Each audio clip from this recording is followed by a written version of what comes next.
සුබ දවසක් කියලා ඔයාලා මගේ YouTube channel එකට පිළිගන්නවා. අද මම ඔයාලට වෙනස්ම විදිහේ වීඩියෝ එකක් තමයි අරන් ගෙවිත් තියෙන්නේ. මම හිතුවා මේක මගේ අත්දැකීම ඔයාලත් එක්කත් share කරගන්න ඕනේ. මේක දන්නේ නැති ගොඩක් අය ඇති. ඒ අයටත් මේක ගෙදරදී හදලා බලන්න පුළුවන්. මොකද්ද මේ කියලා. අපි අද හදන්න යන්නේ මොට්ටු බබා පුංචි බබාලට අපි මොට්ටු තියෙනවනේ. ඒ මොට්ටු අපිට කඩේ ඒ වගේ සඳහන් බෝතල් තියෙනවා ගන්න. එහෙම නැත්නම් අපිට ගෙදරදී හදාගන්න විදිහ ගැන මම චුට්ටක් බැලුවා. මමත් මේක YouTube channel එකකින් තමයි බලලා හදන්න හැදුවේ. ඉතින් මම ඔයාලත් එක්ක ඒ පිළිබඳ මගේ අත්දැකීම් share කරගන්න තමයි යන්නේ. අපිට මේකට මේ මොට්ටු හදන්න මේ අවශ්‍ය වෙනවා සුදු කැකුළු හාල් අණු කෝප්පයක් ලිපේ තියලා මෙන්න මේ විදිහට අපි හාල් ටික හොඳට බැද ගන්න ඕනේ. බැදගෙන ආයෙ මේකට වතුර අවශ්‍යයි. මේ තියෙන්නේ අපි මේ හාල් එක හොඳින් බැද ගන්නවා ලිපේ. මේ රන්වන් පාට වෙනකම් බැදිනවා දැන්. මේ රන්වන් පාට වෙනකම් බැදෙන හාල් එක කළු වෙන්න ඕන. හොඳටම කළු වෙලා පිච්චෙන්න ඕන මේක.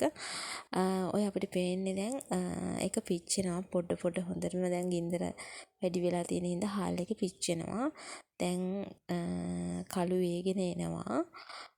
කළු වේගෙන එද්දී අපිට මේක තව ටිකකින් තව හාල් ඔක්කොම ටික කළු වෙනවා. කළු වුණාට පස්සේ අපි මේකට වතුර දාගන්නවා. වතුර දාගනිද්දී වතුර කෝප්ප එකමාරක් වගේ දැම්මනම් ප්‍රමාණවත්. මට පොඩ්ඩක් හැරදිලා අඩු කෝප්ප 3 කාලක් දැම්මා. ඒකෙන් පොඩ්ඩක් අරක මේ මිරික ගැනීමේදී අපහසුයක් ඇති වුණා. ඒකින්ද ඔයාලා වතුර දාද්දි වතුර කෝප්ප අඩු කෝප්ප එකමාරක් විතර දාන්න. මම දැම්මේ අඩු කෝප්ප 3 කාලයි.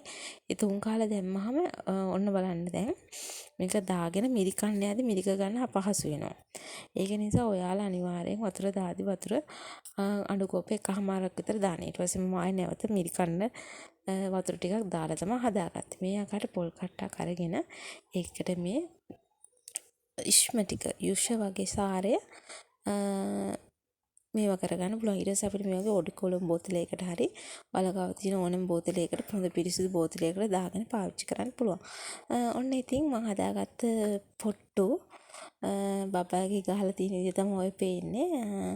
ඔයාලට මේක ගෙදරදී හදාගත්තොත් ඉතින් පාවිච්චි කරන්න පුළුවන් ගොඩක් කාලයක්. මොකද හැමදාම ගාන්නේ අපි කොහේ හරි ගමනක් යනකොට වගේනේ ගාන්නේ. ඒක නිසා ඉතින් මම හිතනවා ඔයාලත් මේක හදලා බලයි කියලා. මගේ වීඩියෝ එක බලවට ගොඩාක් ස්තුතියි. නැවතත් මේ වගේ වීඩියෝ එකක්